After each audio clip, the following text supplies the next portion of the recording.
3. Grupos políticos e correntes religiosas em Israel. Essas guerras foram apenas a explosão de um estado de coisas que se vinha agravando desde pelo menos os tempos de Herodes, ainda antes do nascimento de Jesus.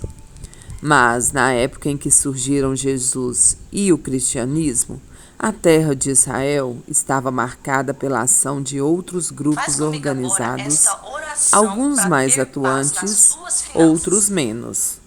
Uns com grande poder junto aos romanos, outros com maior penetração popular. Os saduceus, por exemplo, situavam-se no interior dos grupos dirigentes e dos grandes proprietários de terra, mas pouco sabemos a respeito deles. Os sacerdotes, pertencentes a esse grupo, julgavam-se descendentes do sacerdote Sadoc, que vivera no tempo de Davi e Salomão. Aliás, parece que os sumos sacerdotes eram escolhidos dentre esse grupo. Os saduceus davam lugar especial à Tora de Moisés, o Pentateuco. Não acreditavam na ressurreição. Se as referências dos evangelhos aos chefes dos sacerdotes e anciãos de Jerusalém são realmente alusões aos saduceus, então se pode suspeitar que eles, de alguma forma, terão participado do processo que culminaria na morte de Jesus. De toda forma, eles desaparecem no meio dos conflitos em Jerusalém, no contexto da guerra que haveria de destruir a cidade. Já os herodianos constituíam um grupo de funcionários de Herodes Antipas, o responsável pela morte de João Batista e por algumas ameaças a Jesus. Os herodianos supervisionavam em nome do rei as aldeias da Galileia. Os fariseus, palavra que quer dizer separados, formavam um grupo bem mais numeroso. Eram provavelmente os continuadores de um grupo denominado Assidus, os piedosos, formado por pessoas bastante dedicadas à observância da Torá de Moisés. Com efeito, o que caracteriza os fariseus é sua dedicada atenção aos detalhes da lei mosaica, bem como às tradições dos antepassados. Era preciso, a todo custo, estar entre os justos, e não ao lado dos pecadores. Ao contrário dos saduceus, os fariseus acreditavam na ressurreição dos mortos. Eram muito populares e exerciam liderança nas inúmeras sinagogas espalhadas por Israel. Paulo, o principal missionário cristão do século I, aprofundou-se na fé judaica em roteiros indicados por fariseus. Depois da destruição de Jerusalém, eles terão um papel importante na reconstrução da vida social e religiosa de Israel. Também os essênios poderiam ser descendentes dos assideus. Contudo, ao menos uma parte deles vivia retirada, pois considerava que o culto e o templo de Jerusalém estavam em condição de ilegitimidade e impureza.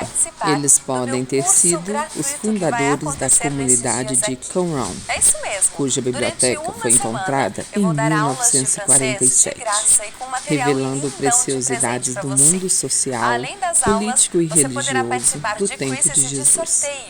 Ao menos os essênios dessa comunidade dedicavam-se ao estudo da Torá e à sua observância cuidadosa. E o estilo de vida aí era muito severo. Seus cultos substituíam os de Jerusalém. Tanto essênios como fariseus apostavam na vinda do Messias, expectativa não compartilhada pelos saduceus.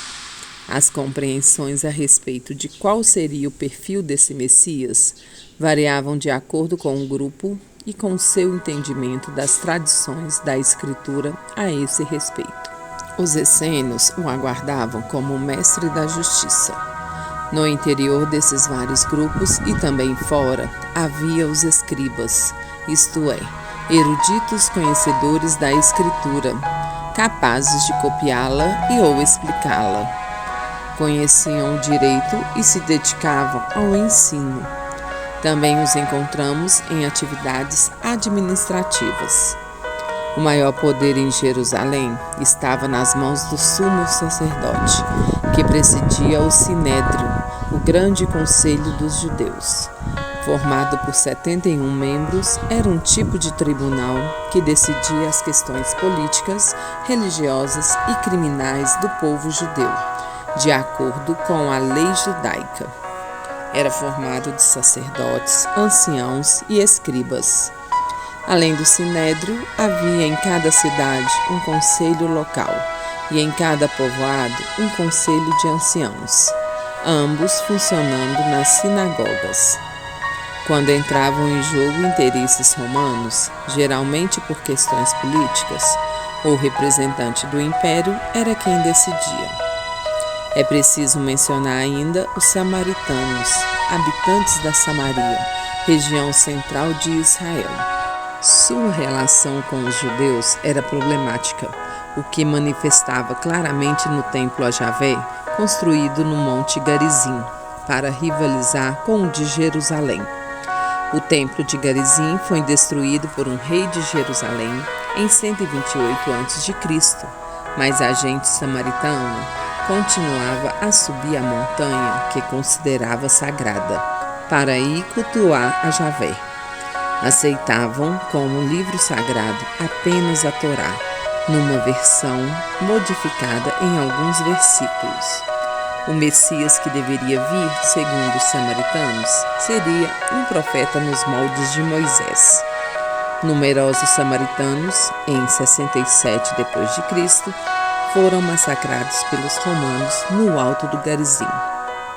O quadro que acabamos de desenhar vale principalmente para os anos anteriores da guerra contra os romanos em 66 e 73.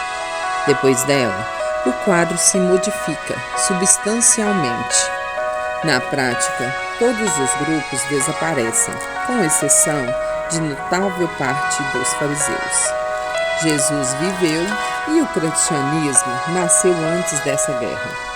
Mas só depois dela é que os evangelhos são escritos, com exceção talvez do Evangelho segundo Marcos.